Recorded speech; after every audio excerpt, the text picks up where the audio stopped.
I'm going to start with an extremely important topic for today's discussion. The unprecedented COVID-19 pandemic turned our personal and professional lives upside down.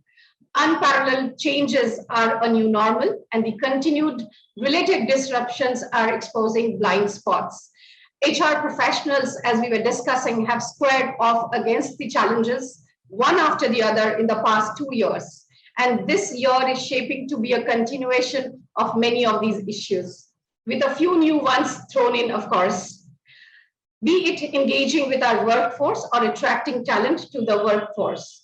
Business leaders have to navigate through these difficulties and move into the new paradigm.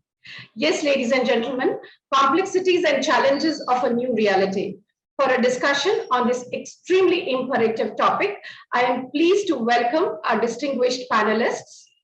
So let me introduce them one by one. Ms. Seema Unni, Head of HR and Regional Leader, Fidelity Investments India, the Global Capability Center of Fidelity Investments. Her expertise in the areas of HR business partnership, merger and acquisition, and organizational development in sectors like consulting and IT-enabled services led the design and execution of HR strategy, processes, and solutions for startups and consolidation phases of organizations. In the past, as the Head of Talent and Learning for Fidelity Investments India, Seema led transformations of talent's function operating model to create learning solution hubs, which are centers of expertise for talent solutions. Prior to joining this organization, she was with Arthur Andersen and EY. She is passionate about creating and influencing change, both within the firm and in the industry. Please join me in welcoming Ms. Seema Unni. Ladies and gentlemen, our next panelist is Mr. Subu Ananthanarayanan, who is currently the Senior Vice President at Sigachi Industries Limited, a public limited company in the business of manufacturing and distributing products related to pharma, nutra, food and nutrition. Prior to this, he has led HR teams successfully at MetLife Global Shared Services, Countrywide Financial Corporations, GE Capital, among others. Apart from HR roles, he has also led operations, sales, quality, compliance, and audit teams in his 32 years of experience. He is an alumnus of Indian School of Business and is based out of Hyderabad. Pleased to have you here, sir, for the discussion. Good morning, everybody. Now let's meet our next eminent leader, Mr. Shantanu Bhattacharya, Vice President HR at Grab, a Reliance retail company. Over the past 20 years, long enriched career in human resources with multinational companies and Indian conglomerates, Shantanu has acquired specific skills and competencies in HR with an exposure into building the right culture, managing performance, engagement, capability development, coaching, leadership hiring, OD interventions, restructuring, M&A deals, everything with the strategic HR interventions to support the business growth. I welcome you, sir, to this extremely important discussion today. Thank you, Priya, and very good morning, ladies and gentlemen. Yes, sir. Pleased to have you here. Now, eagerly waiting to introduce you to the moderator for this session. Ms. Rashmi Priya, Head of HR for IIFL Home Finance Limited. Her work and efforts have been to focus on improving the workplace culture, its policies and systems, scaling the HR analytics, diversity, inclusion and equity, employee wellness and safety, while keeping the balance between the strategic and tactical work in the HR space.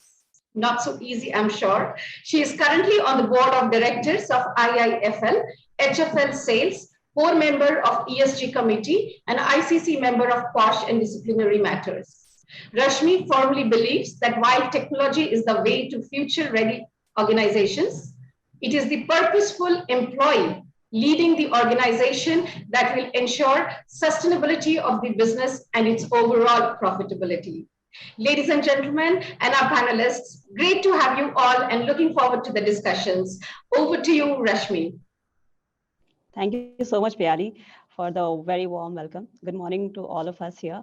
And I'm very happy, excited, and privileged to be moderating this elite set of panelists. And the topic also is quite relevant to us, which is complexities and challenges in the new reality.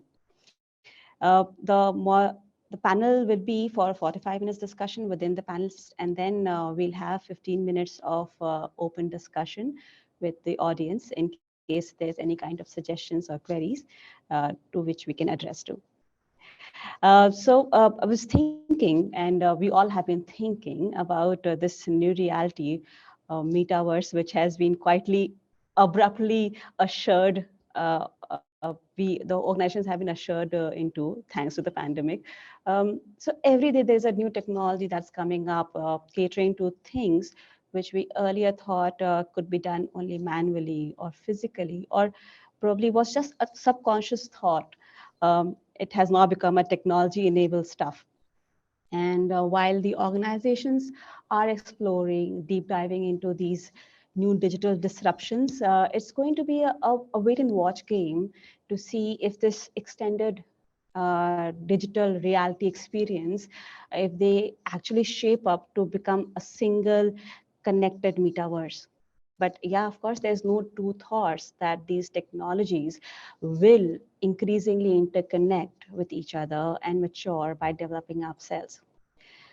But with this technology, with this new reality, it has posed us a new set of complexities and challenges for the organizations across the globe.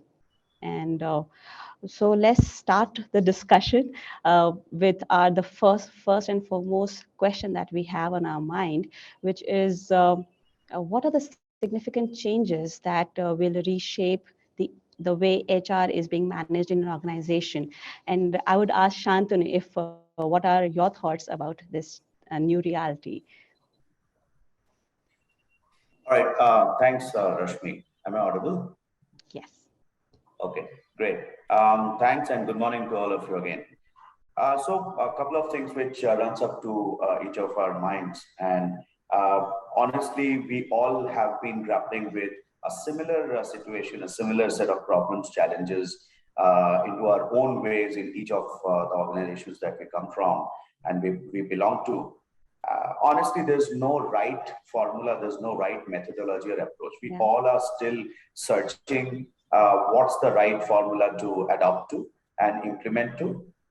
There are a couple of things working, there are a couple of things not working, there are a couple of things still evolving. So I think we are in the midst of all those adjustments, honestly. But while we say that and while we take that our own time to sort of settle down, a couple of things which runs up to my mind pertinent to what we are talking. First is productivity. I mean, during this hybrid or remote working era, how do we measure sort of productivity? And this is some of the food for thought that I'll probably leave the other co-panelists to also sort of focus upon, and would like to hear what are some of the best practices that they are adopting in their respective domains and organizations. Having said that, all size doesn't work for all. I mean, same size doesn't work for all, because each of our organizations are very unique in its own way, very different. What can work in BSFI, BFSI may not work in retail, and vice versa, right? So, and of course, manufacturing is a completely different ballgame. So how are we measuring productivity? How are we monitoring the overall performance, for people, because we are a function which owns and drives performance, and we are responsible for that. How effectively we can drive engagement? That's the next biggest word, right? Engagement has totally gone into a different level in the last 24 months, is what we have seen. Of course, with engagement, a very sensitive word comes across as empathy, which we probably were sort of missing in the earlier stage and ages. So I think empathy has become extremely important an aspect to sort of focus upon. And overall, while driving these productivity, performance, engagement, empathy, how are we able to leverage technology? Okay. Are we overdoing technology? I keep on hearing that, I've been on calls for last 14 hours throughout the day, and life has become very difficult. It's even when I'm on the car, I'm on calls, right? So how are we? What is the balancing act, and do we know how to really balance it up? I think, having said all of this, look, one difficult, tough pill that we all have to swallow is optimization and restructuring. Both are not so sounding great word, but that's the new reality. We have to constantly keep doing it. And I would say that, people do talk about more from post-pandemic perspective, but honestly, if you ask me, it has always been the way of life. We have heard so many big global restructurings happening earlier, pre-pandemic, before 2019. Be it Hewlett Packard, be it Nokia, and that's the way of life for most of the global and Indian organizations. And last, what I see is a unique problem: people not wanting to come back. And I'm honestly, Grab is a very tech-enabled organization. I've got a huge, sizable population who is tech, and we are definitely struggling with propensity of people sort of come back to work because they are so used to for last 24 months, and they have adopted and accepted the new normal. Yes. Absolutely, Shantanu. I think what you brought to the table was the one which we don't talk about much. So it's quite a pertinent one, though, but that because I think most of us are struggling when we are trying to transition between completely work from home to hybrid to completely work from office. And even I get different kind of justifications and reasons for how it's better to be at home because the productivity is higher there. And while we know, and there are reports on McKinsey's, and there are like statistical graph where it says that people are more productive and more at peace when they're in office, because at home they have to prove themselves that they are working, while they have to manage the home, house, office environment and home environment all put together. So rightly said, Shantanu, there's no denying that fact. But I would like to also hover on the thought of empathy and engagement in this new reality. What are the thoughts of other panel members? Seema, if you can share your thoughts, what do you think? How do we ensure that people are feeling that they are relevant to the organization and still be able to measure the performance, as Shantanu said? Any thoughts on that? Yeah, so I was just, smiling, Shantanu. I think that those were just great nuggets that you shared about empathy. I just wanted to provide my views on some of these aspects of leadership, right? I think in times of transformation, and somewhat, Shantanu, like you said, global transformation, restructuring, those have been things that the industry has been working with over decades. So nothing new really in that front. But I think what Shantanu mentioned about empathy leads me to the point of leadership. And my view really is that when we are in situations of transformation and change, it's like nutrition and health. We go back to the basics, which is what do leaders really need to do to be able to connect and empathize, right? So in my view, there are 3 or 4 things, Rashmi. One is, I would say, sense making.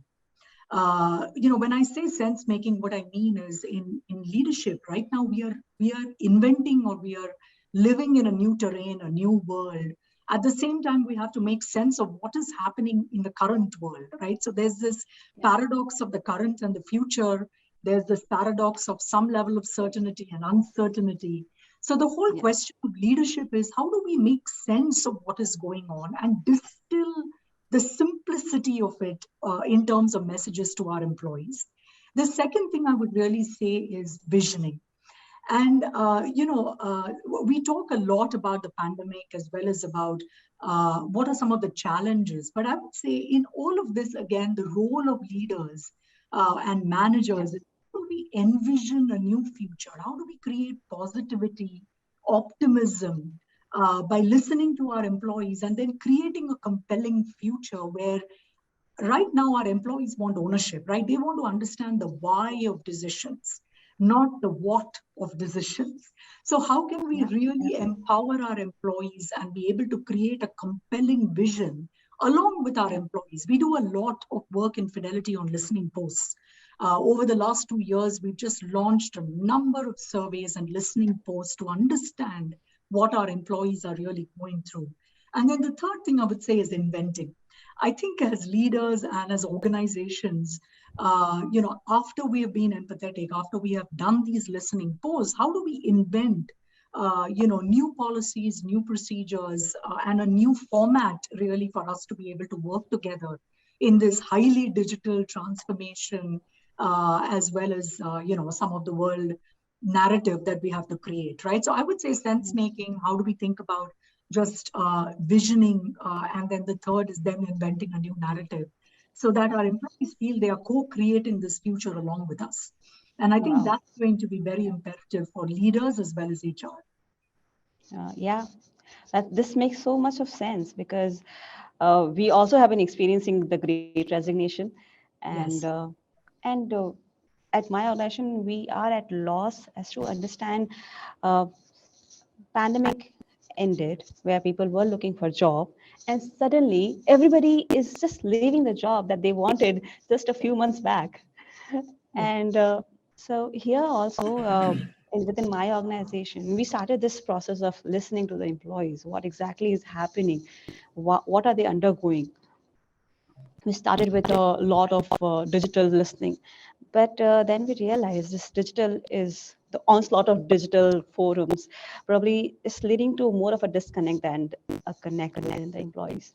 So we fortified our regional leaders, and every regional leader is physically now meeting all our employees, touch basing them physically to understand, just talk and listen. And it's not nothing about formal, how about organization. We are listening to the employees as to what they feel, how they feel, and why they feel. Nothing else. So yeah, that's really important to take the employees along with the journey of this, like you said, making sense, the why of decisioning, and how, not how of decisioning. Yeah, so true, so true. So just Rashmi, wanted to... I think Rashmi, I think Seema raised a great point on leadership when she talked about visioning, because people have been thinking that how will this impact the leaders across the organization? And leaders are now, I think that's a great, very, very sensitive and great point for any organization being industry agnostic, because leaders are now nudged towards focusing on retention of employees, engaging employees with technologies, managing people remotely while still ensuring the productivity optimally, engagement and utmost performance, redesigning the people function, relooking at the org structure, key people practices as per the normal business world. So I think some of these issues everybody is grappling with, and leaders are actually busy managing, these aspects across the organization. So a really great point on the leadership, Seema. Thanks. Yeah, VUCA has never been so relevant than now. So yeah, the leaders have a little problem in facing the balance between the works. And so Seema, I wanted to further ask, how do you think the HR ecosystem is getting reshaped? Do you think this digital onslaught is helping us to reach out to people, or it's transforming HR ecosystem to a different level, which we have not seen before? Yeah. So I would say a few things, Rashmi, and just from Fidelity's perspective, as well as, my own experience with our employees, right? One, I think, is that while I know there is a lot that has been spoken about with digital fatigue, I feel quite optimistic about the advent of this digital, transformation, or just this exponential digital blast. And I'll tell you why. In some sense, as an HR function, we have found that it has created a more equitable and collaborative environment, because in the past there were I just feel like the equity around economic, social, political aspects, right? We've all come together in a global platform on a very, very similar, what should I say, pace of change. And we've all come together with collapsing of some of these time zones, and somebody is there in the office, someone is virtual, etc. So in many ways, the last 2 years, I think, has shown us that the world can become more equitable when we leverage technology in the right way. What we have done in Fidelity is we've actually created a stack of financial and investing knowledge in the metaverse for our clients, where our clients can go through multiple kind of, floors of a building, move from one floor to the other, understand the depth of investing tips and tricks and knowledge. And that has received a lot of positive feedback from our client base. Similarly, when we think about HR function leveraging either metaverse or any of the other digital, technologies, we're even thinking about things like holograms and VR and aspects. What has happened is that learning, hiring, the ability to, bring a number of different diverse populations in a very inclusive way on an equitable platform have been some of our benefits. So for example, in our learning world right now, at the click of a button, we have provided our employees the ability to access universities across the world. It has really gotten democratized, revolutionized in many ways, because we brought all the professors across the world to our employees to talk to them about it, right? The second thing I would say is hiring. In the past, it was always about, physical travel that would become a bit of a hindrance. Right now, we are seeing our hiring is more authentic. We are able to reach out to many of our candidates in a very authentic but proctored fashion, of course, so that we're protecting the firm and all of the any mishaps that can happen, etc. But I would say that for the largest part, our hiring, whether it is in digital platforms, we're exploring the metaverse for both learning as well as other digital platforms, has also seen a big rise. So in my view, I think right now our journey in HR is how do we collapse this gap between techno-savvy people and technophobic people, right? This hierarchy has to collapse. We have to make it more flat from understanding, explaining, enabling digital readiness for all our employees. And, I don't want to make a generalization that certain generations are more digitally savvy. My mother is very, very digitally savvy at this point. So I think it's really about readiness. It's about preparing, the different employee bases where this hierarchy of savviness and phobia, kind of reduces and it becomes truly flat. So hiring, learning, cultural assimilation, diversity and inclusion. And I would just say, we've seen a number of benefits just in terms of being able to reach out to more resources world over for our employees through these digital platforms. However, I don't want to take away from the fact that many of our studies have shown that overuse of digital platforms can result in anxiety and social phobia and, just mental wellness. So we have to, as HR function, be very cognizant of that and put in a number of emotional wellness and, policies in our HR handbook where we are not overusing these digital platforms without creating new policies on how do you work in a digital environment or in a hybrid environment, right? So I think HR is focusing a lot on creating new policies of what is good conduct, what is bad conduct, what is, what will still create a very wellness-oriented environment in this digital platform. So I definitely don't want to take away from some of those downfalls or pitfalls of a digital environment, but I think it is about the right balance and leverage really of these platforms. And that's what I think the HR community world over, including wonderful participants in our Excellence Awards, I'm sure everyone's focusing on that balance. But those are just some of the optimistic features as well as, just being cautious and prudent really about how we manage the pitfalls. A very powerful word, Seema, equitable and democratizing the whole HR ecosystem. That's so true. That's so true. Sitting here today, I can understand where my tier 2 town employee is going and whether he's okay or not. So yeah, very, very relevant. Just to broaden this discussion, because Subu, with his rich experience, who's transferred from IT to the factory setup as well, I would like to know from you, Subu, what you think has the impact been on the HR ecosystem, this new digital reality? So, from my perspective, the one thing that I always love to believe is maintaining the balance, right? So, the entire universe revolves around balancing, and I think whenever there is an excess of something, there is always going to be a problem. Um, we have to embrace the digital world, technology, and we have been doing it for many years now. I know each year there is a new buzzword that gets introduced. This time it was metaverse. Earlier it was AI and machine learning and all of that. Nobody talks about those things. I suppose these are all words that have been coined by, I think metaverse has been coined by Google. So it is a way of their marketing of their product, etc. But of course, it's to be in the positive side. It opens up the minds of people, and we start to think that what could possibly be not imagined earlier, we are now able to do that. I think that's a great positive.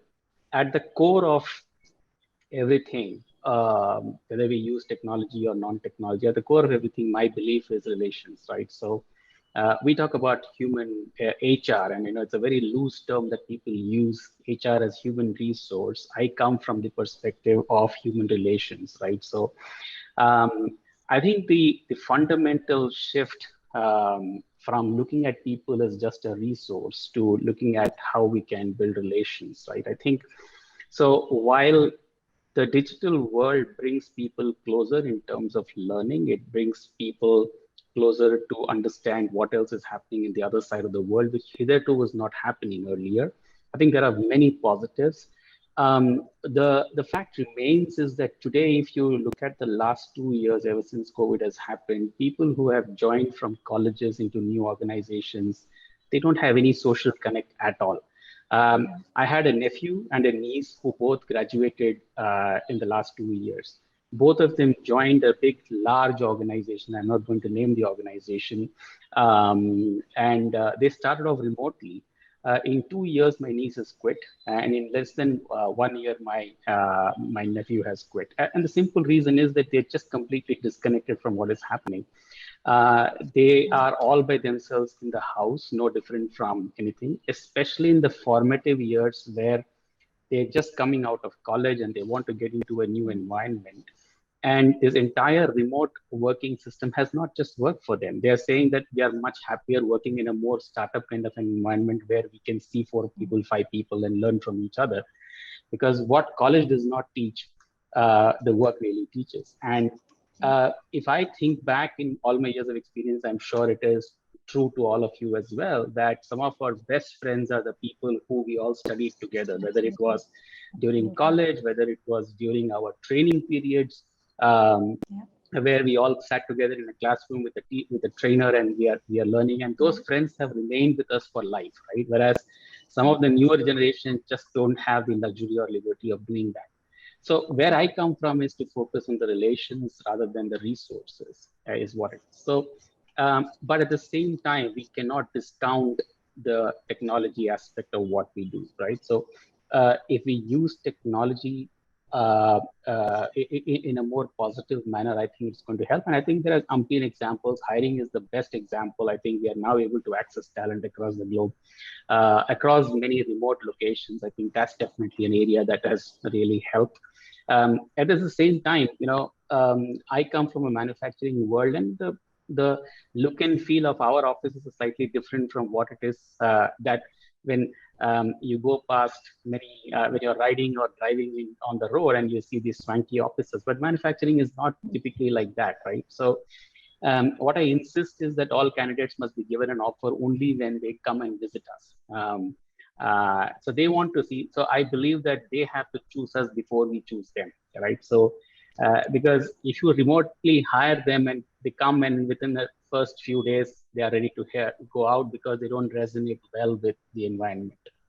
So that's how I look at things.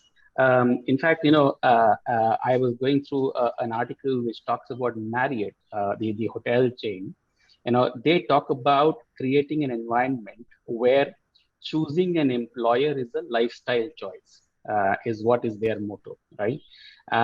Just as where you live. So if you as an individual are choosing a particular area to live as part of your lifestyle, even an organization is such.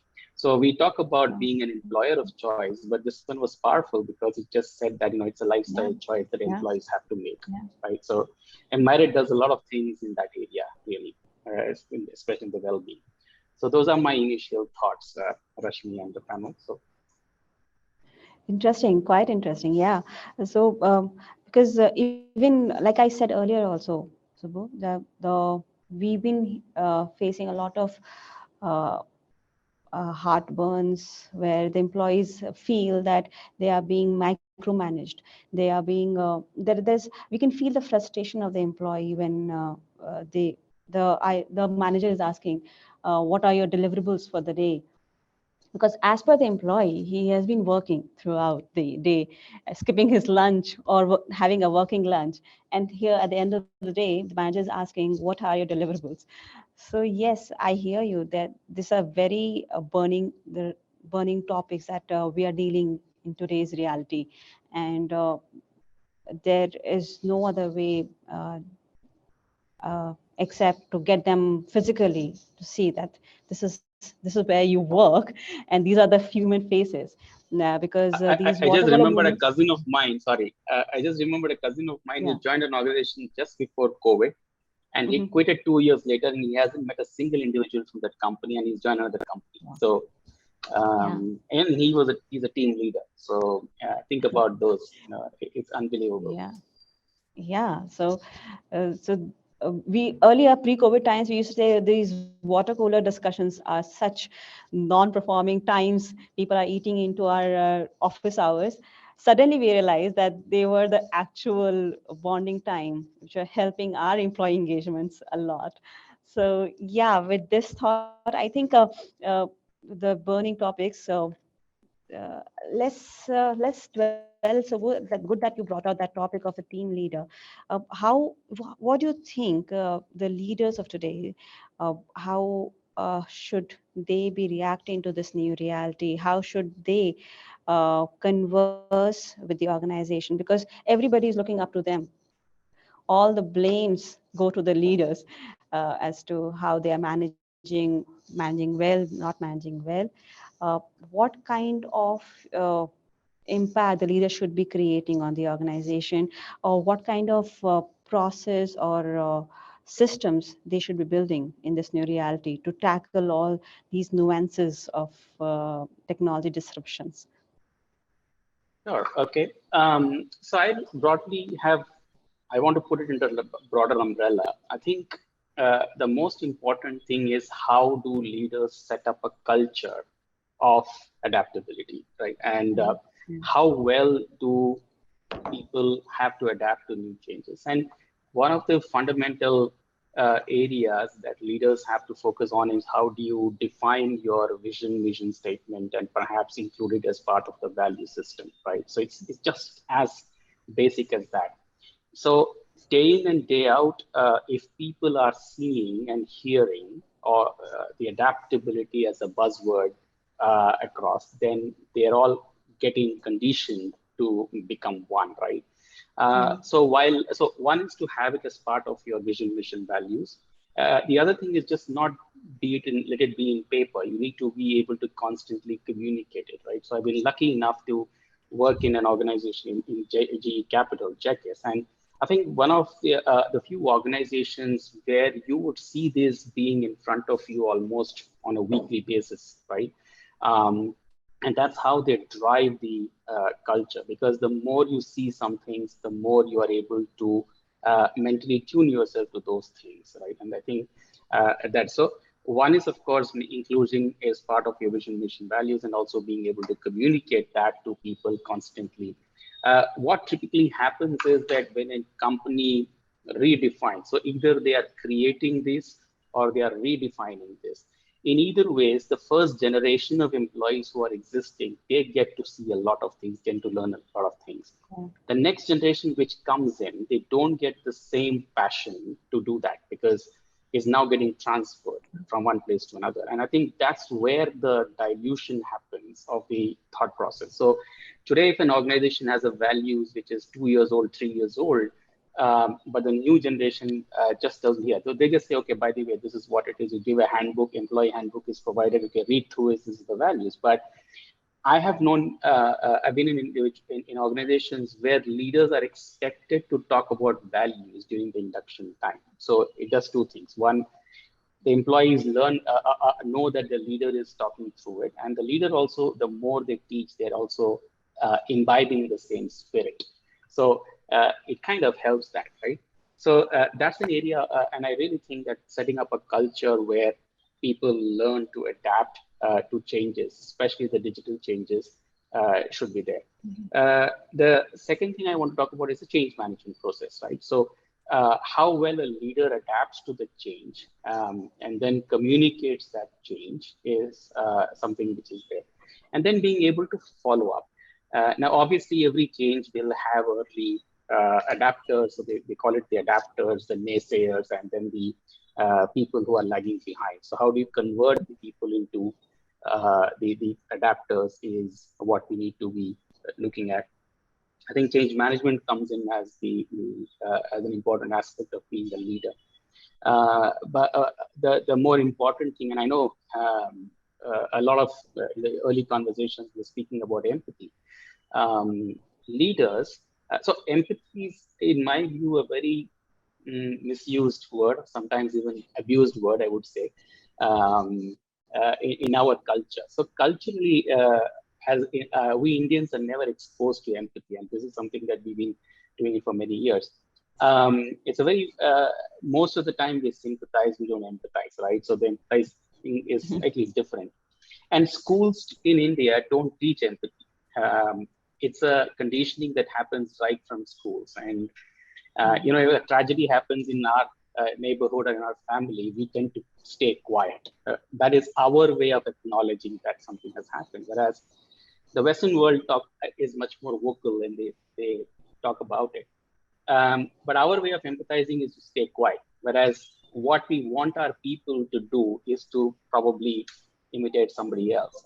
So there is a lot that happens, and leaders have to bridge the gap of what is truly the identity of the organization versus what we want to adapt. You know, I know there is a lot of noise in the system. You know, it's like, you know, a new mother who goes into the Google and says how to change the nappy. There are at least 1,000 videos which will tell you about that. But the fact is that what works is what works for your child. So if you try to follow a style which is there in YouTube and your child is kicking away the nappy, then you have to know that you have to hold on to the legs and do that. So primarily what I'm saying is that you need to adapt to what is relevant for you and not just rely on what is all the noise that is happening around. Wow, Subu. That's so, the example is so very unique and drives the point very well, actually. I would say more realistic. Very, very realistic, yes. But yes, as a mother, I did that. So, but yeah, I found my balance. But the point that you raised was quite interesting one. We many times we as leaders, I've seen that they learn to adapt, they communicate, but the important thing that is getting missed out by the leaders is the follow-up, which you very rightly said.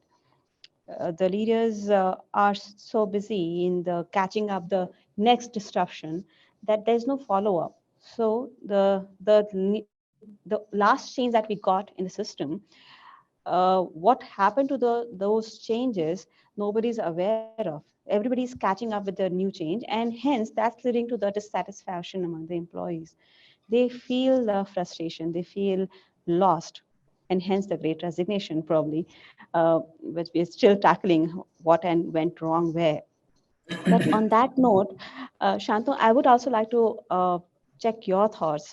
What do you think where is the leadership, if there's anything that leadership should be doing more, like Subu said, about the adaptability and communicating and the empathy bit. Is something else that the leader should be doing for the employees and for the organization? Rashmi, at the onset of the discussion, I remember that you talked about finding from McKinsey, right?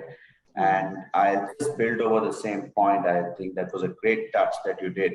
A report from McKinsey stated that almost 90% of the executives reported that they were currently experiencing a huge skill gap, or they would soon be.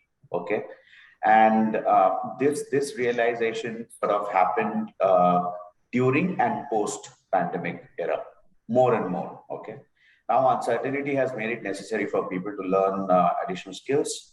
Companies are planning to upskill, reskill their workforce with the right training, knowledge needed to meet the challenging job requirements. But that's not about it. So the focus areas that I see completely shifting, and during different reports, researches through HBR, etc., there are multiple problems that leaders today sort of need to focus across the organization. Building on the empathy part, of course, employee well-being is one of the top trends, today that leaders are focusing, not only HR, but across the board leadership. People analytics, that has become an absolute essential for any organization. The data-driven insights will be used for better hiring decision, expansion plans, improving engagement, effective performance management, and reducing overall employee attrition. Deloitte report says that 71% of the worldwide organizations consider people analytics as high priority for their organizations, respective organizations. So I think virtual onboarding is now a pretty well accepted reality. I think I could see one question on the panel on the chat box on artificial intelligence. I think AI in HR is extremely helpful in decision making and basically doing more of a root cause analysis, if I may say. I think role of HR is to enable, guide, and ensure that the line manager makes an unbiased effort to partner with the concerned employee or business to address and resolve the issues. And I think process reengineering and creating that synergy are the key elements to manage change. You can't change everything, but you have to re-engineer a lot of things. We have to redo a lot of things that we were doing earlier and now. I think from an whatever we may do at an organizational level or at a corporate level, until it reaches to the grassroots level and sort of touch employee and touch business, and that role is typically played by most of the HR business partners. Okay, and they become extremely important. So 5 simple concepts that I see is that I've learned over the years is, if your mindset is wrong, your skill set will hardly matter. Okay, 1. 2, never confuse the means for the ends.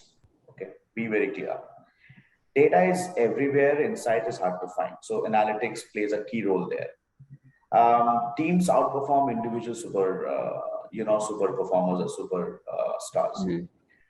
Simplify.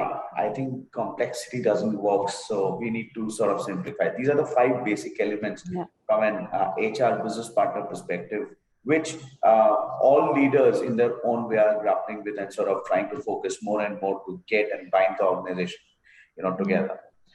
I think personalization is the key element now, whether it is employees or whether it is attracting talent. So how can we ensure that the offer dropouts go down? And especially, so you would typically focus at a candidate experience right from an interview stage till the person is actually on board. And after onboarding, next 3 months, it's very important for you to sort of engage, because these millennials are thinking very, very differently. Okay, and they have a right to think differently. That's how they bring change.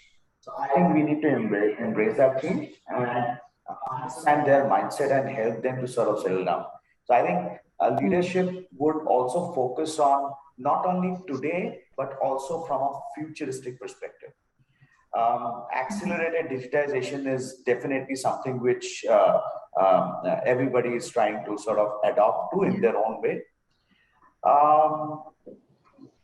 The future of digitization will play a huge role with transaction and stitching together the tactical business elements and to social economic aspects also. So I think these are some of the areas that I'm sure leadership is sort of focusing across the organization, and they are taking different steps to sort of do things. The picture that you painted right now, Shantanu, I can visualize a leader as a juggler who's got too many balls in his hands to juggle, and none of them can fall down. As I said, there is no one set formula that we can cut, copy, paste, and address all the concerns. So I think a lot of experimentation is happening globally, in Europe, in America, in APAC. So I think we are all trying different things, and maybe things will only evolve over a period of time. No one can say that this is the way exactly you need to function on a hybrid culture. And in today's changing time, so we all are learning. I would also say that I think it's a bit of unlearning as well. That's happening, right? So as we move reskilling, forward, upskilling, absolutely. The unlearning as leaders, I think, is quite prevalent right now in terms of what we need to do. And the other thing is testing. I think, like Shantanu said, experiment a bit. You might succeed, you might fail, but how are we able to kind of get back and be resilient and move forward is also going to be an important thing, right? Because we might make decisions as leaders where we need to listen, but we might make certain decisions that we might have to then, wind back, think through and put it in place. And as long as I think our employees know we are being authentic and we are listening to them, it will work in the long run. So I think that's going to be quite key for us as leaders. Absolutely. So I hear such powerful words from you, Seema.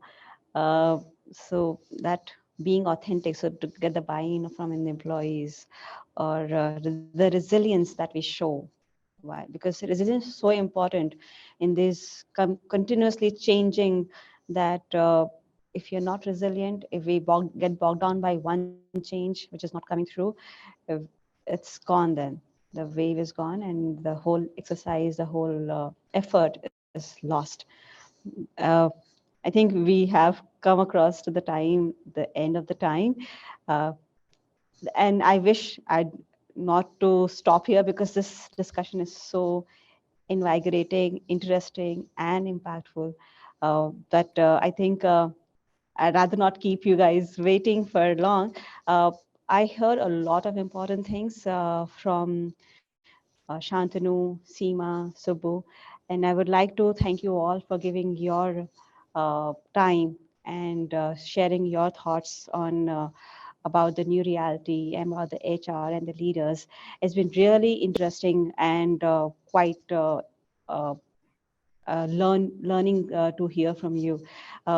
In case we have anything from the audience, we will take up these questions now. This discussion is open for all now. I think one question on artificial intelligence by Mr. Verma that has been addressed. In case anybody would like to add up to that, please feel free. So meanwhile, we wait for the audience to share their views or queries. Just wanted to understand, like Subu said, that there's so much of noise around in different, because everything has come together at once. Like Shantanu said, there's a lot of data, and data analytics is the way as per the Deloitte studies. Seema, I would like to know from you, what do you make of this noise about data analytics? I'm sure data is the new oil and it's going to shape up our decisioning. But how much can we rely on data is the question. Yeah, I think, just being a student of statistics myself, I will say that, people analytics is extremely important. And we are leveraging it in a big way on being able to reach all our associates across the globe and understand what are some of those insights, right? But along with those people analytics data, we always combine it with the qualitative analysis. So, in true statistical terms, it's really about the qualitative and the quantitative data that comes together to provide a powerful insight or a story. So I do go back to Subu's point. We rely pretty heavily on the data that's coming through. Like, for example, earlier on, we talked about empathy. How do you teach an Indian diaspora empathy when we have not been brought up in an empathetic fashion? Yeah. Nothing wrong or right about it. It's just that we respect privacy. We have very different values that we are brought up with. And now suddenly we're asking our managers to be empathetic and to move into the space of, personal space, understand their employees, their societal issues, their family issues, etc. When we've actually, as a culture, respected privacy a lot, right? So I really like that point that Subu raised. But in that, we have leveraged a lot of, let's say, manager effectiveness surveys, where our employees are able to give each one of us upward feedback on a range of different topics, which are pretty culture neutral in many ways. And they also suggest to us ways that we can be empathetic. And it's beautiful to see that when you respect the identity of every individual who's giving a manager ways that I can be empathetic or ways that I can be more empowering, then I have to go back as a manager or a leader and think about, okay, what ways can I really deploy? So you'll find an introvert and an extrovert giving very different suggestions on how a manager can be empathetic or a manager can be, respect privacy. And I think it is very important to understand individual members in one's team. So I will say that that's kind of, we leverage a lot of surveys, a lot of upward feedback tools to give us the data and the analytics, but we combine it with the qualitative analysis that comes through in terms of verbatims and suggestions on how we can operate. So I'm just giving one example, which is real, around how a manager can operate differently or can be more effective.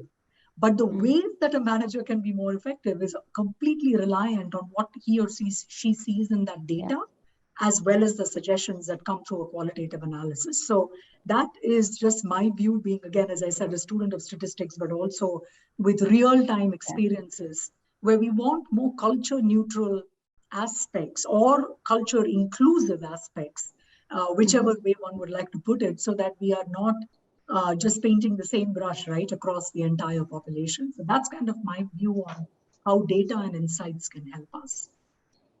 Thank you, Seema. Very well put across the importance of data, just opposed with the feedback and type of person who's receiving that data. So, yes, sorry, please, Rashmi, yes. I just I want to emphasize on something else that I've been hearing also, right? So when we hire people, the reason why we choose an individual is because during the conversation we hear that the individual has done something different, and we say, okay, fine, this is great value add, the person should join the team. So we are constantly looking for what the individual has done differently and how can that get added up. But what happens is the moment the individual comes in, we give them a rule book and say, this is how things are done. So what typically happens is then you're almost kind of blocking the chain of thought. So the very reason why somebody gets hired is defeated because they have to come and join the line of things that are happening. So how do managers therefore define what is the objective and allow the creativity of the individual to reach there is something that managers and leaders have to really practice. It's not easy because remember, managers and leaders are people who are probably experienced 15 plus years, and 15 years ago, none of these existed, right? So we are still using archaic mindsets to deal with the new generation. Do organizations have the courage to hire a 20-something as a CHRO who hires the younger generation and who understands exactly what happens out there with their mindset? Is just a question for everybody to ponder about. That's how I look at things. Yes, experimenting is the way then to understand where is our balance. All the technology is being invented by new generation, right? It's not mostly the old generation. And then that technology, if it has to be understood, you need somebody with that mindset to lead teams, right? So that's how it is. Yeah, yeah. And we might be skeptical for the new changes or because we are not aware of the new changes, but it is here and we have to embrace it. I don't want to sound negative, but at times these technological disruptions do cause a flirt, a little flutter in my tummy to how to address this now. Now what next? Because my employees, they are disconnected when I come up with a new engagement plan for them. And say, for example, if I start a new coffee series calling it Cup Shop, the first reaction is not again. Well, and to get them connected digitally and get them excited, while I know that they are not going to get connected easily, is what is leading me to the thought that how well my organization is going to get aligned digitally in this metaverse. But yeah, okay. We've got a few more questions now, I think. Ashish Gakre is asking, your views on gig workforce model. Is India market ready to adopt this model? Shantanu, would you like to address this query? Yeah, sure. So I think that's a very interesting one, honestly. So there's so much of it happening on the gig model. From an unorganized sector, it is slowly getting towards an organized sector. And the latest changes on the wage code is something which will have a huge social and economic impact. We are yet to see the implementation somewhere. We envisage it to be 1st of July, but I think the D-Day is not too far away. This would get implemented soon. And organizations, the best part is that, a small or bigger organization won't have choice but to adopt to it. And that sort of brings a huge reform in the way, gig has been or currently functioning. I think a lot of things will get regulated, and for a better cause of it. There might be an issue in terms of the overall cost, but I think whenever a change happens, the cost impact will get absorbed over a period of time in the way we do business, and those rates will get adjusted. The bottom line. The bottom line may impact initially for some time, but once it gets evolved over a period of time, that sort of gets adjusted and absorbed, and therefore the mindset changes. But I think it's so important to make it more structured, make it more organized, and definitely, gig will go through a transformational change in next couple of not even years. Just watch out for next couple of quarters. Yeah. Yes. Rightly said. The new wage code, which is changing the whole HR ecosystem again, related to compliances. The next question, I think, is coming from the discussion that Seema we just had. It was in virtual workspace, most of the times, we do not get enough sample size of employee surveys. What modes could be most effective to get the right pulse of the employees?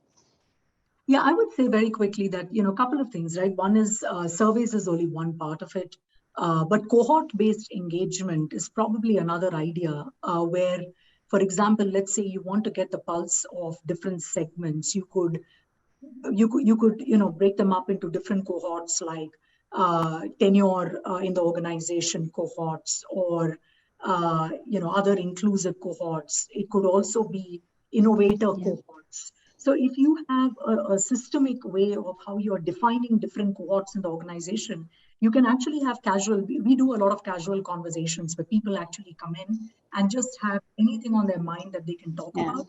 But we segment them in terms of different cohorts that we have within the organization. It could be age, tenure, it could be location, it could be, as I said, innovation, COE cohorts. The more you engage in different cohorts, you're able to kind of have those casual conversations. So that is kind of one way that we have found quite a bit of success, because as I said, the survey alone is not going to work. Yeah, right. I think we've got a lot of questions, but I think with the paucity of time, we'll take 2 more questions. There is another question from Ruben, who's asking, what suggestions do you have to build trust between the manager and the remotely working team? Subu, would you like to take up this query? Okay, let me unmute my mic first. I think it's a moot point. Trust is so fundamental in every relationship, right? And any relationship flourishes or diminishes just because there is trust or no trust, right? And that becomes an important part. Primarily, what should managers do? Managers should just build the trust by demonstrating integrity, right? So that is the most critical thing. Now, when I say integrity, it is just not about doing the right thing. It's also being able to walk the talk kind of a thing, right? The other thing is to very clearly articulate the intent.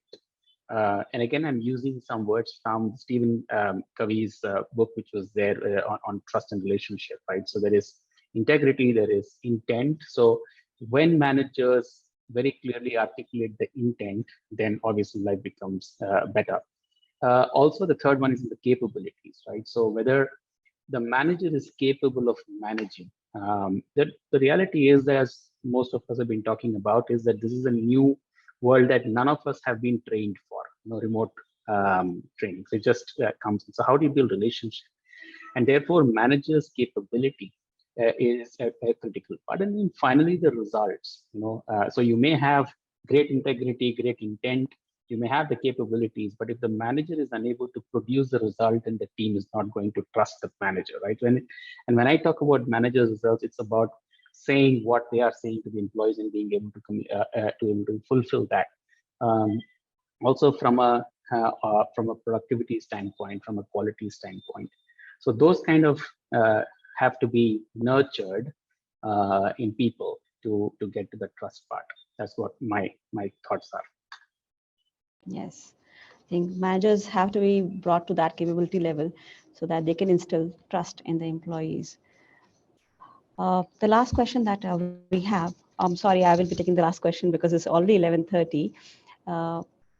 This question is again from Ashish Kakre. How much training percentage-wise must be online versus offline?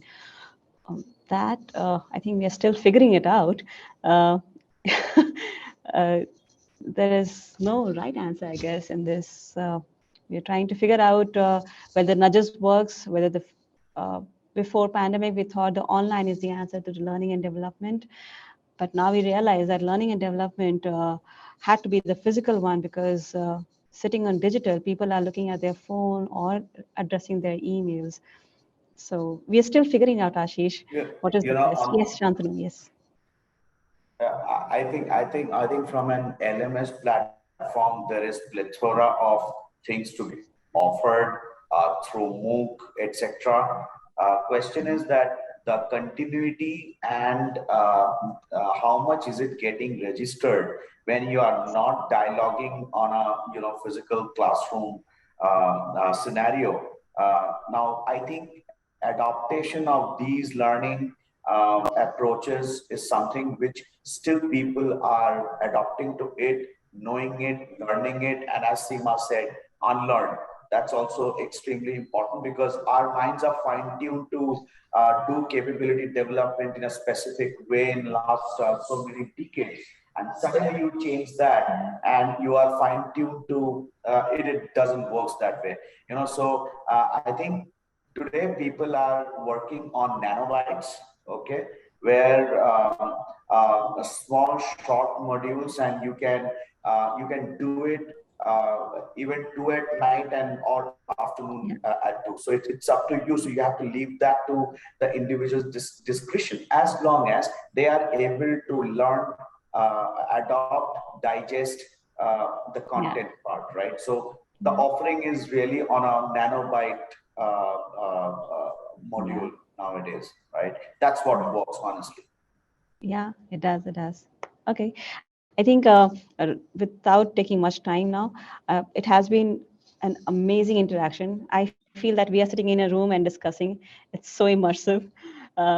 Thank you so much for your time. And I close this discussion now. Over to you, Piali. And we all have a good day. Wish you that. Yeah, thank you, Rashmi, and all. Thank you, Thank you Rashmi. so much, Terrific job Rashmi. in moderating. Yes. Great to meet all of you, Shantanu, Seema.